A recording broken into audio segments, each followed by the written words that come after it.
What is up, guys? Beancrew49 here. We are back on the Desolation map. And I thought we could use a break from the nightlife section of town. We've been working our butts off over there. And, it's starting to get kind of... I don't want to say the B word. It's not the B word. It's just getting kind of like, I need a change of pace and I need it now. Okay, so we are downtown. Ooh la la. We haven't been here in a while, have we? It's very nice down here. So what I want to work on today is this building right here. This is one of those projects, guys, that makes me want to fly. Now, it's one of those projects where I do a little bit at a time. I wee bit here, wee bit there until it's all done. It's talk about repetitive. Man, this is a lot of floors of townhomes, and they're making every single floor different and unique is not something that is easy. Let me tell you, it's not an easy task.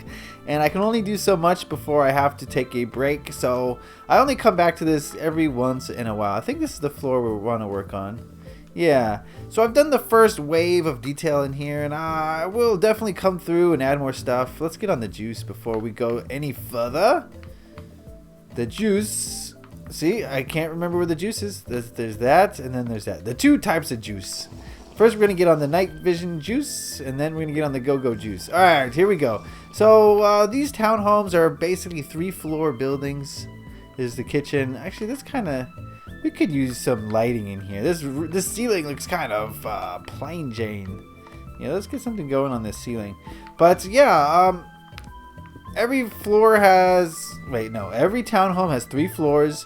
Every floor has a kitchen, a reading room. This is more middle to high class establishment. So these people are, they're living downtown in a 3-story townhome. So these people are pretty wealthy, I would say.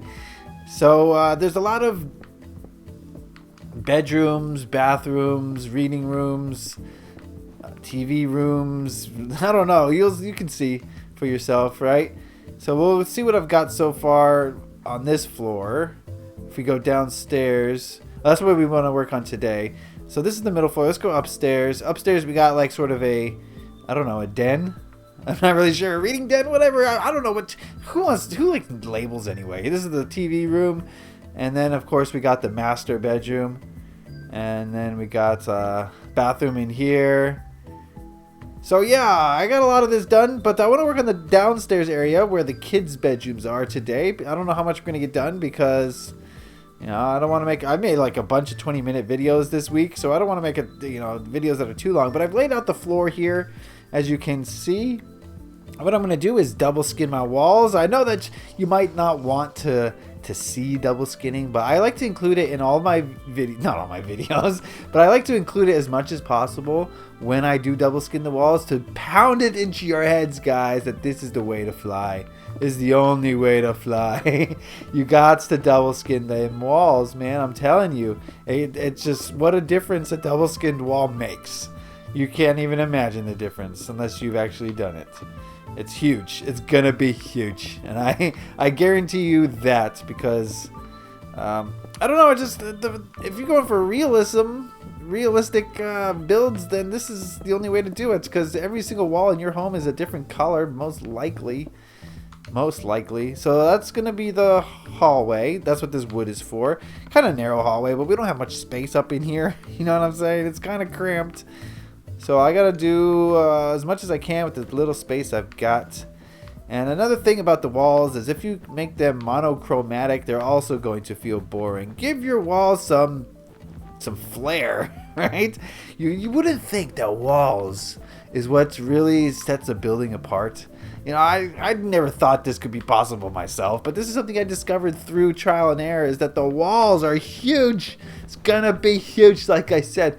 The walls are huge when it comes to setting your build apart from other builds. You gotta trust me, guys. I would not lead you astray, I promise. Okay, what is today? Today's Friday. You know what we've been doing on Friday, right? While I do this, I like to talk about a comment that I picked out from the comment section of the week prior.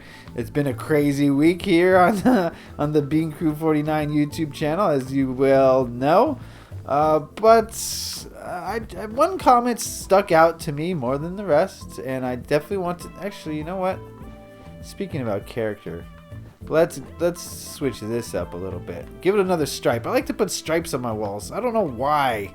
I just do. I think it's good. Do you really need another reason besides it's good? That's the best reason you could ever have. Whoa.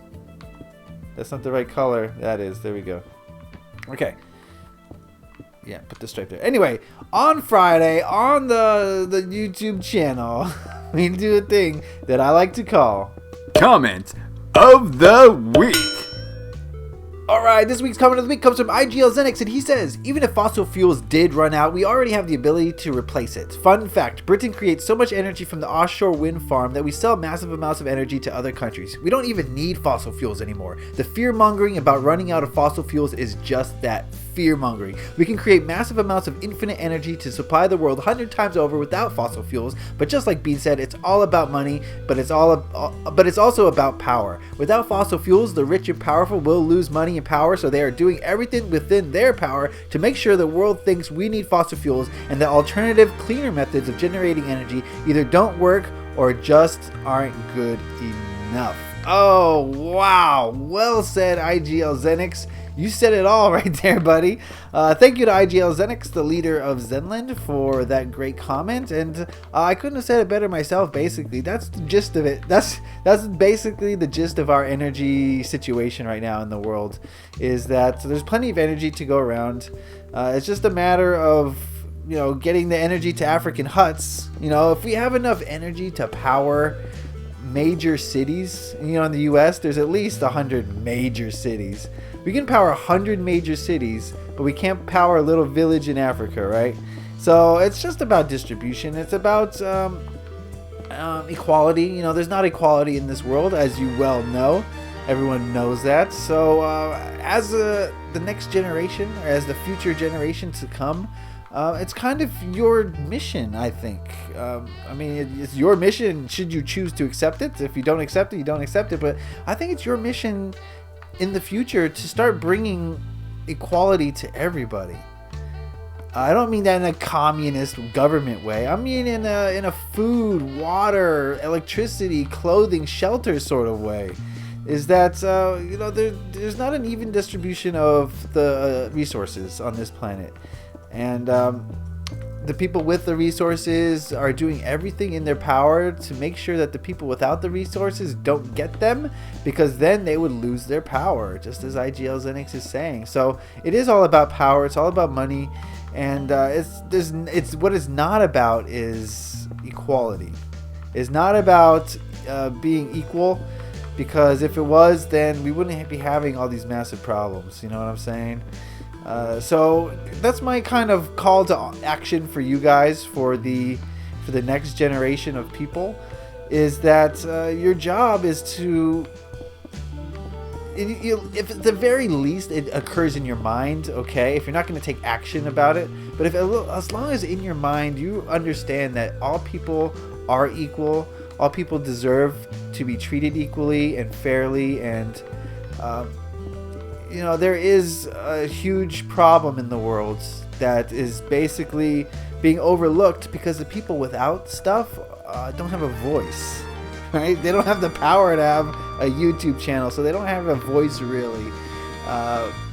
And they're just being manipulated, they're being used, they're being brushed under the rug. So, if you have the resources, if you are one of the lucky ones on this planet to have the resources, then please consider being a voice for those who have no voice. That's all I'm saying.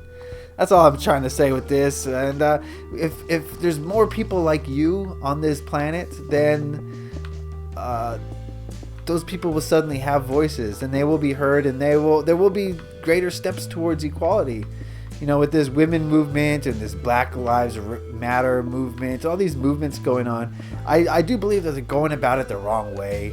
They're fighting for their individual rights, and they have the right intention. They are striving for equality, but they want equality for themselves. And that's why the feminist movement, I feel like, is kind of detrimental to their own agenda. They're trying to get equality, but they're saying in their message, hey, we're not equal. and we deserve special treatment, right? They're mad that men get special treatment, and they want special treatment too. When their message should be everyone deserves the same treatment, no matter of your gender. So think about that when you're starting to really get riled up and mad about things. It's like, are you mad because you're being slighted? Think about it. Are you mad because you're not getting the fair shake? That's kind of selfish and egotistical, wouldn't you say? You should be mad that everyone is not getting the same. Think about it. All I ask is that you think about that for a while and see what your brain comes up with. And I don't know, be a force for good. That's all. That's really all. Spread the word, like IGL Zenix is saying here. Speak your truth. If you know something's true, don't hold your tongue. You got to let it out. And by letting it out, that's the only way other people are going to hear it. All right. If you keep knowledge and wisdom that you've gained to yourself, what good does it do anybody? It doesn't do anyone any good. So don't be afraid. Fear of being looked at as an outcast, an outsider, definitely is a motivator for people, and it keeps them from speaking their truth. And I understand that, but you gotta be so secure in who you are and what you believe in and where you want to go with your life that the thoughts of other people don't really play a part in any of it. And that's basically the ultimate goal for humans, is to make that realization. Most people live 80 years and still don't realize that. They're still so obsessed with getting the fancy car so that people think that they're wealthy, so people think that they're successful. When, some people realize early on that wealth and success is internal. It's something that you believe in yourself. Think about that, guys. Success is 100% dependent on your opinion of yourself, not on anyone else's opinion of you. So think about that the next time you're trying to join that group. Sit at that lunch table. Oh, let's give off light. I forgot. Yikes. You know what I'm saying? Don't try to fit in for the sake of fitting in. Fit in where you get in. Find the group that's going to accept you for who you are no matter what. I know we're going off on a bunch of crazy tangents, but this is wisdom. I'm starting to share my wisdom with you guys, so listen up. As a person who's gone through high school, gone through middle school, I know the drill. Everyone has such a desire to fit in. Everyone wants to fit in so badly. It wants to be accepted by the group. Right? But if that group is going to make you change who you are in order to be a part of it, then that group is toxic. That group is not for you. That group is hurting you, and they're slowing your process, and they don't even realize that they've slowed their own process. So why would you want to be a part of that? Think about it, guys. Think about it. If you would be so kind to think about that. Kids these days have TVs, don't they? Sure they do. Okay, right there. So I want to say thank you to IGL Zenix for sharing your truth, even though it might not be popular. That is the truth of the matter. That energy corporations are shady as anything else. What a surprise! Who would have thought? Who would have thought that these government-funded energy corporations didn't have the public's best interest at hand? I'm shocked. But c'est la vie. You gotta be the resistance, guys. You gotta be the fight. Be in the fight for good rather than evil. And I wish you all the best of luck in that. Okay, I'm gonna do what I gotta do. I'm gonna do my part, as you can tell, I do. So don't worry about me. All right, I'm just gonna finish up this little boys' room. This is just the first draft, guys. I'm gonna come back here and add so many details it'll blow your mind. But thanks to the double skinning of the walls, I can put up posters. It's a little boys' room. He's got posters of stuff of Halo and Call of Duty and the movies he likes, and I don't know what else. So is that all I want to say today? I think that's gonna be all I have to say. We're gonna wrap this up. It's been another great week of Desolation videos. I want to thank you guys for sticking with it and for joining me every day. I know that's 15 minutes a day. You could do a lot with 15 minutes, but you choose to be here, and I really do appreciate it. The internet's a big place, and you could be anywhere on it at any time, but you're here, and I really do am humbled by that, and I thank you all for your great support for those of you who tune in every week and place those comments, Ryan, Funtime Springtrap, all sorts of people. I don't want to start mentioning names. I'm sorry I did that because I'm going to forget so many people, but you know who you are. I appreciate it. I acknowledge it, and I thank you. So that's going to be it today, guys. Leave your comments in the comment section. I love to hear what you guys think or about anything I say, really, and just be a vocal part of this community. All right, guys, that's going to be it for me. Leave a like if you enjoyed this. Happy Minecrafting. Peace.